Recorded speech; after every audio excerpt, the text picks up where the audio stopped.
Senhor esteja convosco. Ele está no meio de nós. Proclamação do Evangelho de Jesus Cristo segundo João. Glória a vós, Senhor.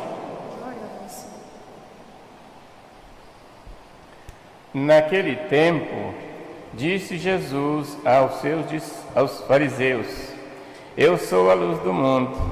Quem me segue não andará nas trevas, mas terá a luz da vida. Então os fariseus disseram: O teu testemunho não vale, porque está dando testemunho de ti mesmo. E Jesus respondeu: Ainda que eu dê testemunho de mim mesmo, o meu testemunho é válido, porque sei de onde venho e para onde vou. Mas vós não sabeis de onde venho, nem para onde vou. Vós julgais segundo a carne. Eu não julgo ninguém. E se eu julgo, o meu julgamento é verdadeiro, porque não estou só, mas comigo está o Pai que me enviou. Na vossa lei está escrito que o testemunho de duas pessoas é verdadeiro. Ora, eu dou testemunho de mim mesmo, e também o Pai que me enviou dá testemunho de mim. Porque perguntaram então: Onde está o teu Pai? Jesus respondeu: Vós não conheceis nem a mim, nem o meu Pai. Se me conhecesseis, conheceríeis também o meu Pai. Jesus disse estas coisas enquanto estava ensinando no templo, perto da sala do tesouro, e ninguém o prendeu, porque a hora dele ainda não havia chegado. Palavra da salvação. Glória a vós, Senhor.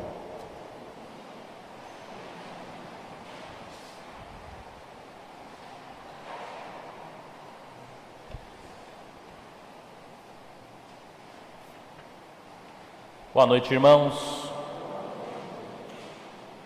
Celebramos hoje a segunda-feira da quinta semana em preparação à Páscoa do Senhor. A primeira leitura, hoje escolhemos a parte mais breve, nos conta a história de Susana. Conhecem todos a história de Susana? Uma jovenzinha que, por causa da má intenção de dois senhores, de dois velhos, acaba sendo colocada em julgamento por algo que não havia feito. Esses dois homens queriam desposá-la, queriam deitar-se com ela, fornicar-se com ela. Mas Susana, guardando a sua pureza, a sua castidade, fez com que esses dois velhos ficassem furiosos, porque estava ela se banhando, e ela não quis se entregar a eles. Causa uma fúria nesses dois homens, e eles fazem o quê? Levantam falso testemunho contra Susana. Susana é apresentada diante do tribunal e roga a Deus para que tenha pena, misericórdia dela. No meio daquela gente, Deus suscita um rapazinho. Qual rapazinho? Daniel, a quem foi dado uma sabedoria de ancião. E este questiona os demais anciãos. Olha, não podemos julgar, condenar, sem antes escutarmos os pareceres. Cuidado! E por graça de Deus, Daniel, cheio da presença de Deus, pegou aqueles dois homens, aqueles dois velhos, na mentira. O que nós podemos aprender com a história de Susana? 3 coisas básicas. Primeiro, a castidade. Susana defendeu a sua pureza, defendeu a sua dignidade, não deixou que eles a tocassem simplesmente para satisfazerem os seus desejos. A mulher, o homem, todos nós somos chamados a vivermos a castidade. O que significa viver a castidade? Guardar a nossa pureza, guardar a nossa intimidade.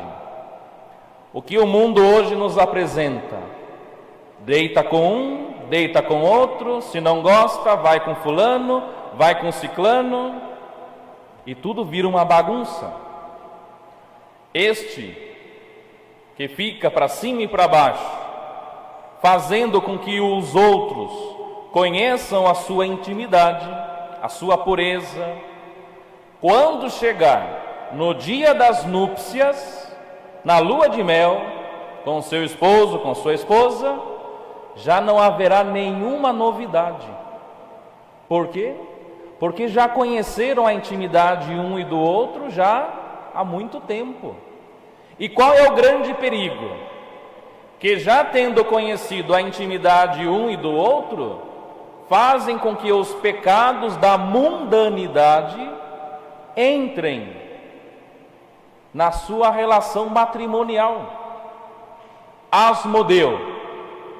Conhecem Asmodeu? Asmodeu é o demônio da sexualidade. Este é aquele que, aproveitando dos nossos pensamentos que nós não podemos controlar, porque os pensamentos vêm e vão, só que nós, em vez de repreendermos os pensamentos, vamos dando corda aos pensamentos, vamos dando espaço para a imaginação, e quando vemos, já estamos pecando. Guardar a pureza significa olhar para Deus e bendizê-lo. Quantos irmãos nossos não conseguem viver a castidade? Não só os jovenzinhos, viu? Mas também o esposo e a esposa dentro do matrimônio. Porque o esposo e a esposa, em algumas situações, eles precisam também viver a castidade. Não é porque casou que vai ter a sua vida sexual toda ela resolvida. Não. Terão momentos em que a esposa precisará de um tempo. As mulheres sabem o porquê. Nem todos os dias a esposa vai poder deitar-se com seu esposo. O esposo compreende, respeita a sua mulher, a sua esposa?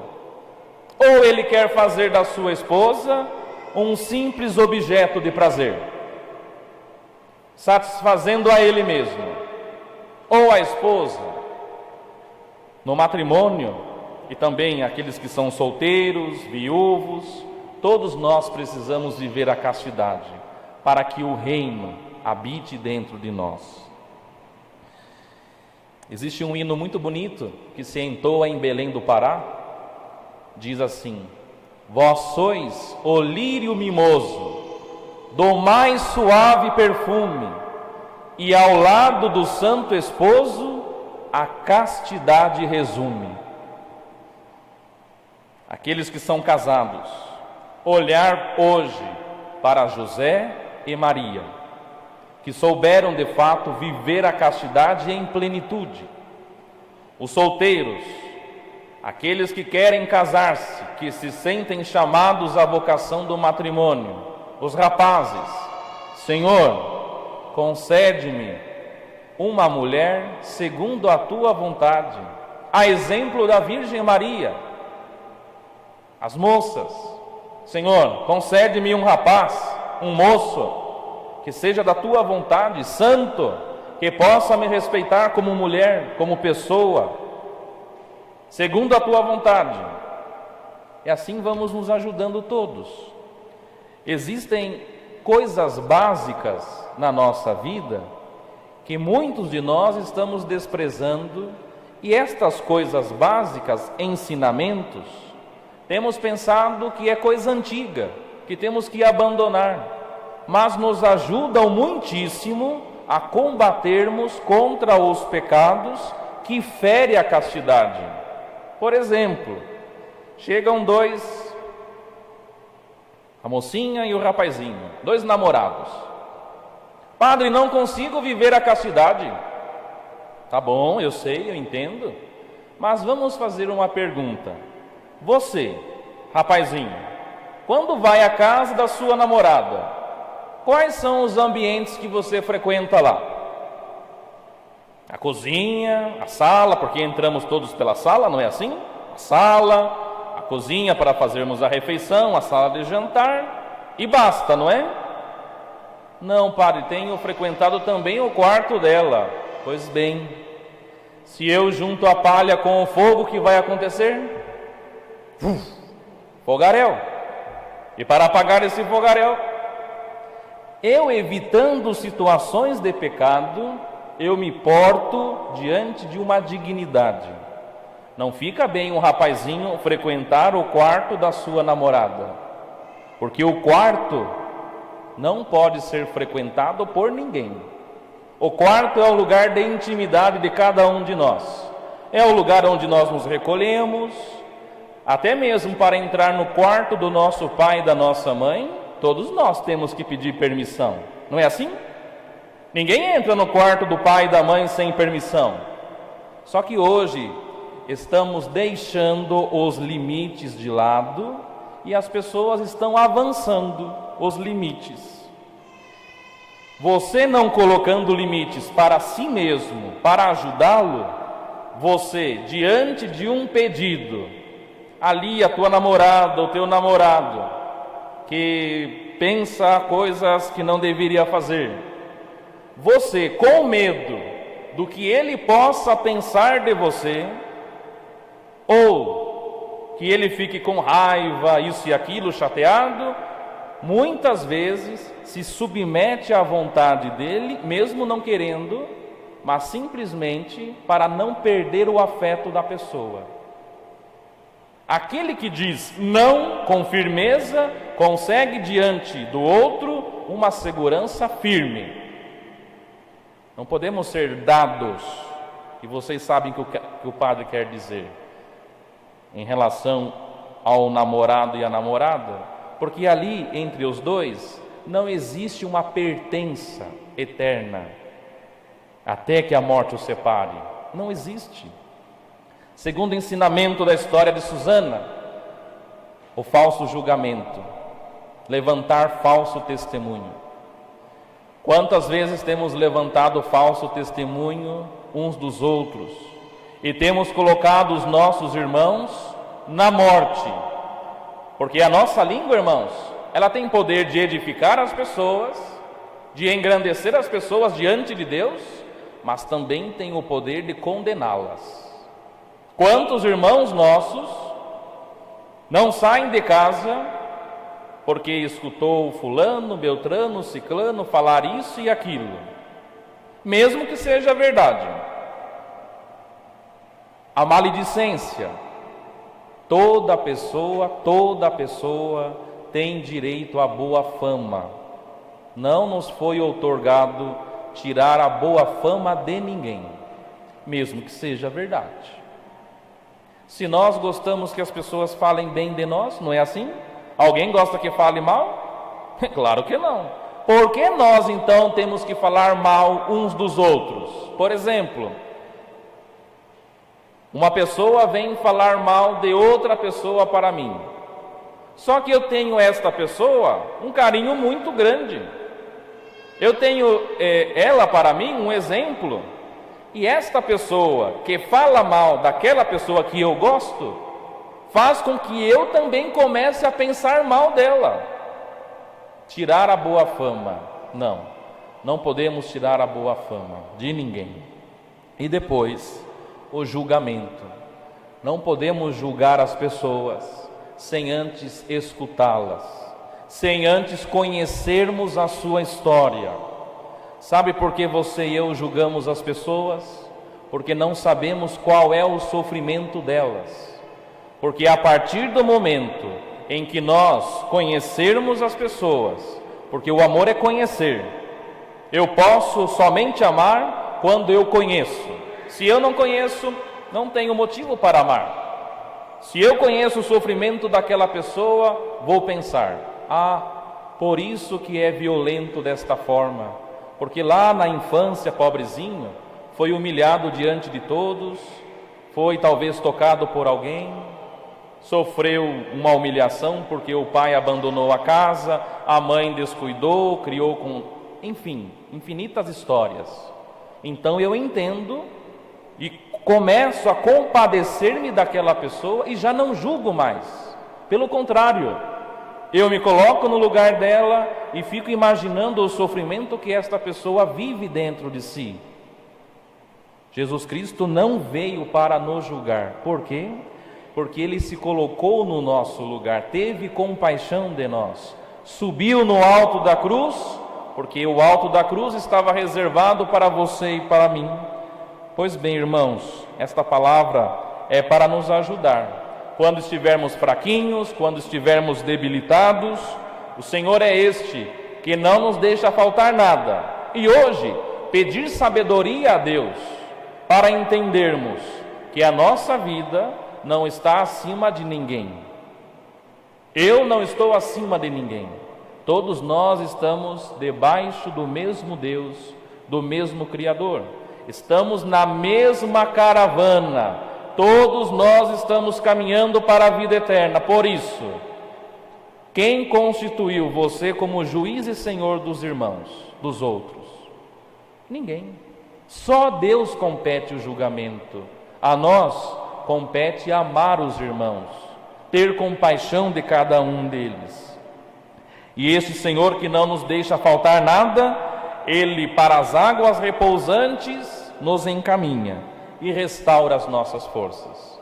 Portanto, quando faltar a força, quando faltar o ânimo, a coragem, possamos nos recolher diante da presença de Deus, para que Ele, através do seu Espírito, o Espírito Santo, nos dê força, coragem, para continuarmos nossa peregrinação. Hoje erramos, não tem problema. Nos levantamos e começamos tudo de novo. A nossa vida, toda ela, é pedir perdão e fazer penitência.